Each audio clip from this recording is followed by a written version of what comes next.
Hello everyone, welcome to Spinning Iris. This is my first book tag.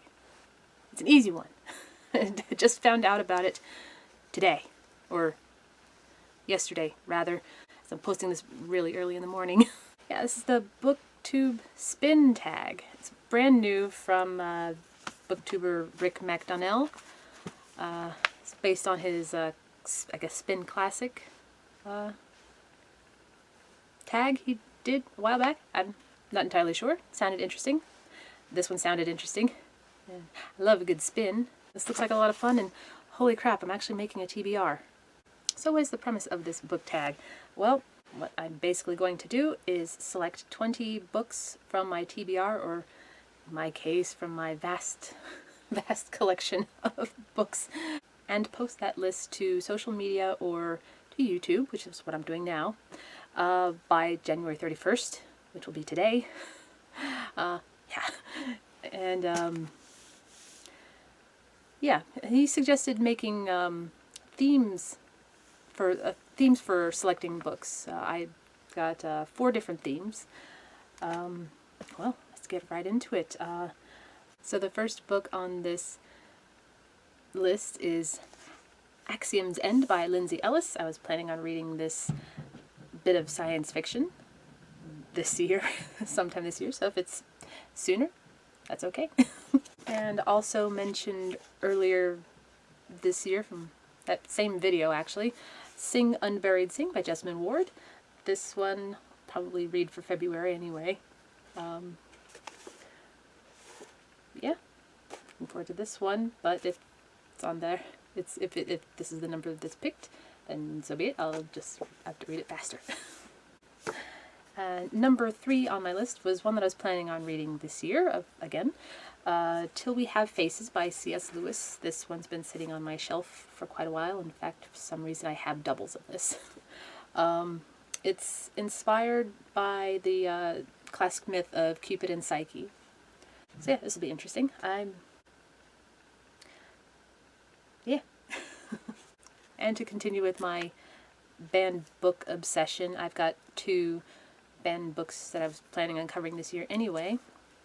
The first is Snow Falling on Cedars by Guterson. Faulkner Award winner. Can't wait to see why this one's been challenged so many times. And a classic banned book, Moll, Flanders by Defoe. Again, for some reason I have 2 copies of this. Story about a woman who becomes a prostitute.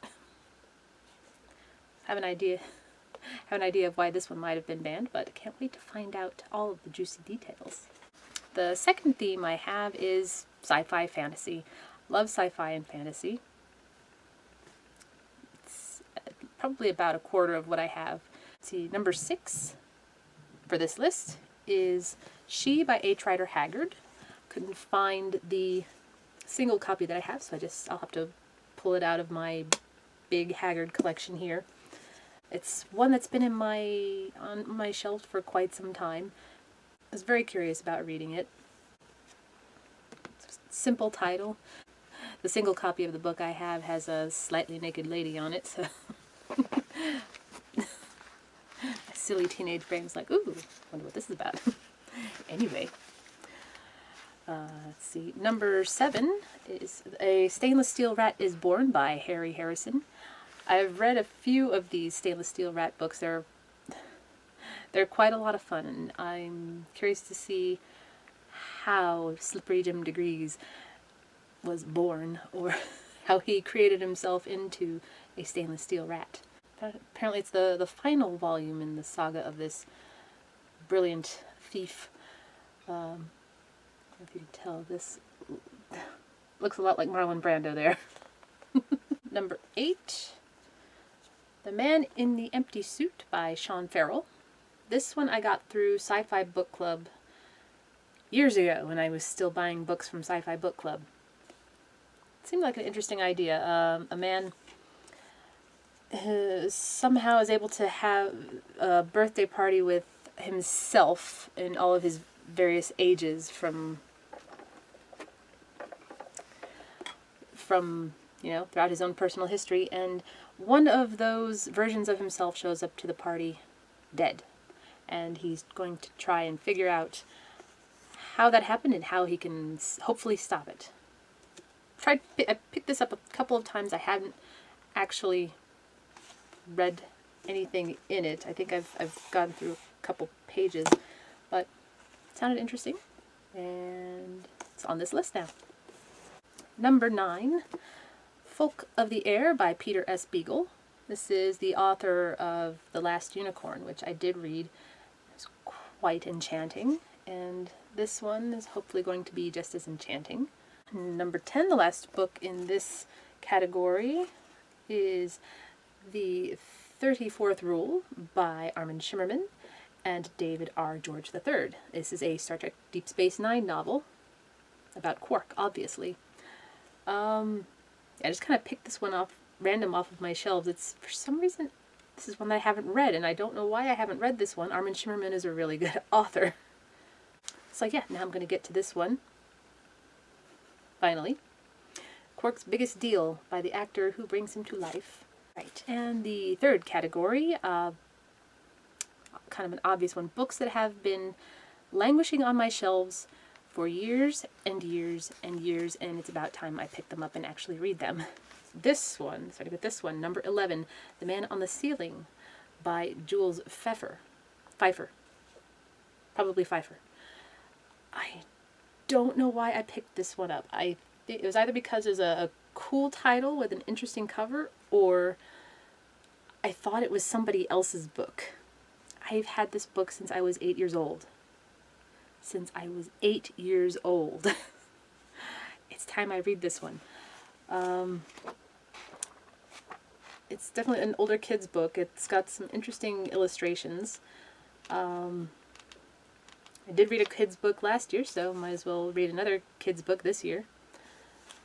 But yeah, finally, after so long. Number 12, Chariots of the Gods by Erich von Däniken.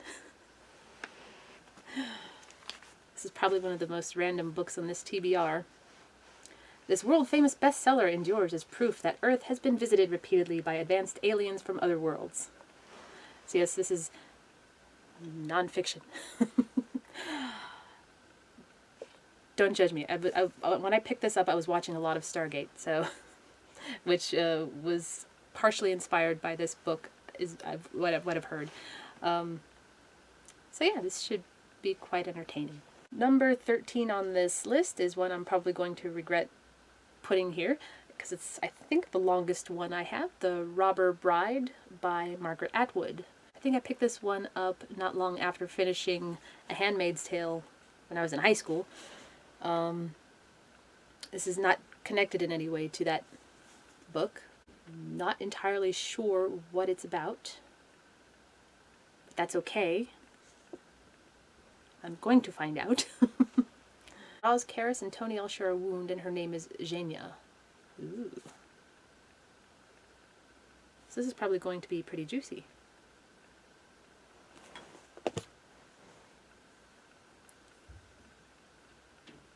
To that there, Winnie. It's okay, honey. Alright. Number 14 on this list, Disclosure by Michael Crichton. One of the few of his novels that I have not read yet. I'm kind of afraid to finish all of his novels.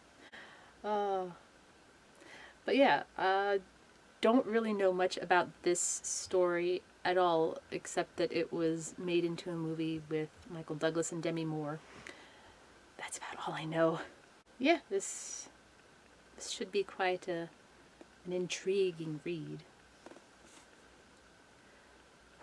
With all the good Crichton tension. A brutal struggle in the cutthroat computer industry, a shattering psychological game of cat and mouse, a shocking accusation that threatens to derail a brilliant career. These are the electrifying elements of the new novel by the author of Rising Sun and Jurassic Park. It is Michael Crichton at his galvanizing best. So yeah, finally gonna get to this one. And the last one of the books that have been languishing on my shelves for years, Ceremony by Leslie Marmon Silko. She is a native author. I was recommended this by one of my college professors. It was a native studies course that I took as an elective. But yeah, finally going to get to this one. I have a feeling this is going to make me cry in probably all the best ways. So I'm really looking forward to reading this year, even if it's sooner rather than later.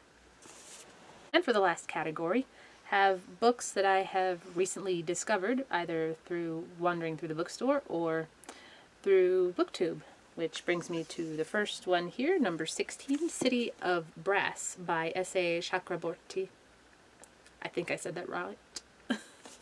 This was talked about on Jess Owens's channel recently, and it sounded very intriguing. And I said so in a comment, and she left a rather encouraging comment of her own. So yeah, I kind of immediately go, gotta go get it now. So yeah, this one is going on the list. And number 17 on this list, Mycroft and Sherlock by Kareem Abdul-Jabbar and Anna Waterhouse. Yes, that is Kareem Abdul-Jabbar. He is quite a Holmesian, and this is the second Holmes novel that he's written.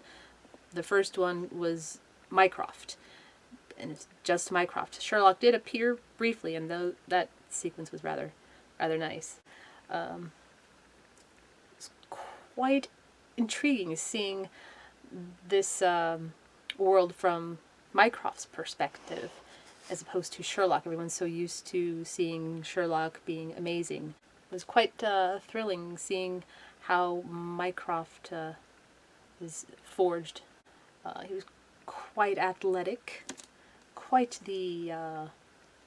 he's not quite a social butterfly, but he's definitely a little more personable than Sherlock, but did suffer quite a romantic tragedy in that first book. It looks like in this one, Mycroft is going to team up with his little brother Sherlock to figure something out.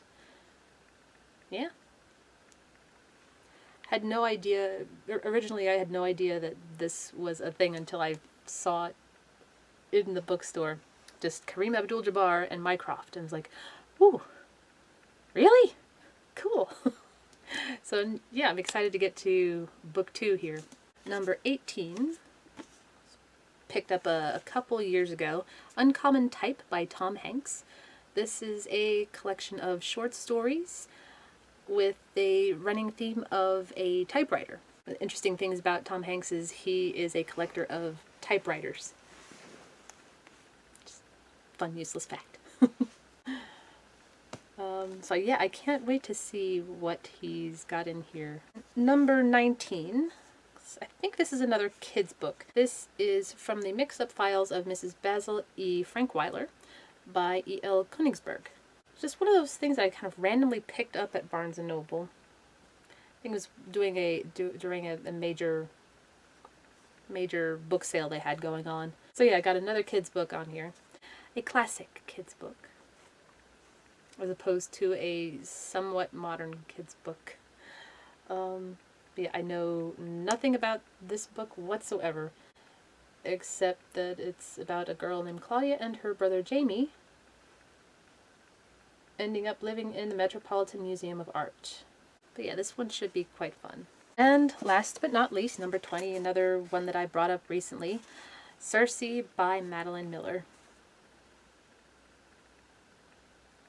Apparently everyone loves this book. I hope I do too. So that's my BookTube spin list. Sometime today, Rick MacDonnell is going to put up another video where he, I guess, spins his magic wheel that will select the random number of the book that we will be reading. Hopefully it's kind. The ultimate goal of this random choosing is to read that selected book by March 31st. Yeah, I think that's doable for most of these books that I've picked. So yeah, I can't wait to see what I'm going to be reading. Might do another brief video on that too. Maybe I'll do a vlog for the book that gets picked. Could be fun. give that another try. Last time I tried doing a vlog for a book, I could not stop reading the book. So yeah, we'll see how that goes. Alright, that's it. That's what I've got for now. See you in the next one. Take care. Bye-bye.